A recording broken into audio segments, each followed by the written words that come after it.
আসসালামু আলাইকুম প্রিয় দর্শক। আজকে গিয়েছিলাম আমাদের ছাদে।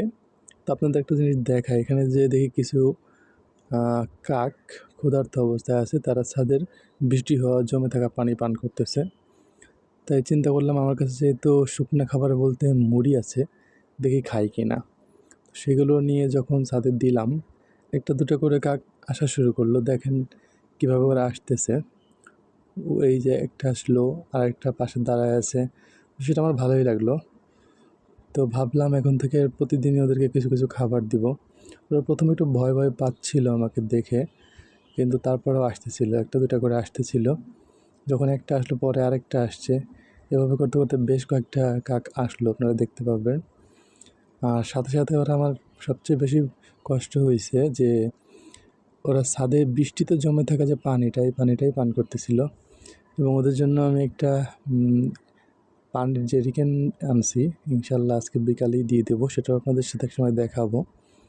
দেখেন কাকগুলা বৃষ্টিতে ভিজে ক্ষুধার্ত অবস্থায় কত কষ্ট করছে। এই দেখেন ছাদে জমে থাকা পানিটা পান করতেছে। এখন ওদের দেখে আরও কয়েকটি কাক আসতেছে। এটা দেখে আমি আবার নিচে আসি, এসে আবার অনেকগুলা মুড়ি নিয়ে যাই। যেহেতু কাকের পরিমাণ বেড়ে যাচ্ছিল, তাই ওদেরকে একটু বেশি করে খাওয়ানোর চেষ্টা করতেছিলাম, যাতে ওদের ক্ষুধাটা অন্তত নিবিড়ন হয়। দেখেন 4টা কাক অলরেডি আসছে, আরও পাশে আছে, ওরা আসবে আস্তে আস্তে, আস্তে দেখতে পারবেন। একটা বানরও আসছিল, একটা শালিক পাখিও আসছিল, বাট বানরটা কেন যেন আসলো না। আমি ওকে অনেক ডাকছি, তো পরে ওর জন্য আমি খাবার রেখে আসছি, হয়তো বা পরে খেয়ে নেবে। বানর খেলে কিন্তু কাকগুলো আসতে পারবে না।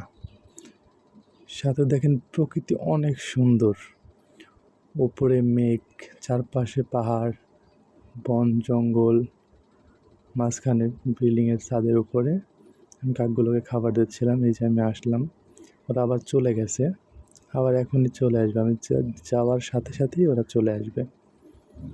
আমার খুব ভাল লাগতেছিল খাবারগুলো দিয়ে, মনে হচ্ছিল হয়তো ভালো কিছু করতেছি। তো হঠাৎ করে মনে হলো একটু ভিডিও করে রাখি, তাই ক্যামেরাটা অন করে দিলাম। দেখেন খাবারটা দিয়ে যাওয়ার সাথে সাথেই ওরা চলে আসছে। পশু পাখি ওরা মানুষকে বিশ্বাস করে, যখন বারবার খাবার দিচ্ছিলাম তখন ওরা বিশ্বাস করতেছিল যে হ্যাঁ, আমাদের কোনো ক্ষতি করবে না, হয়তো আমাদেরকে খাবার দিচ্ছে। এই জন্য ওরা আসতেছিল একের পর এক। দেখেন আরও কাক জড়ো হবে একসাথে।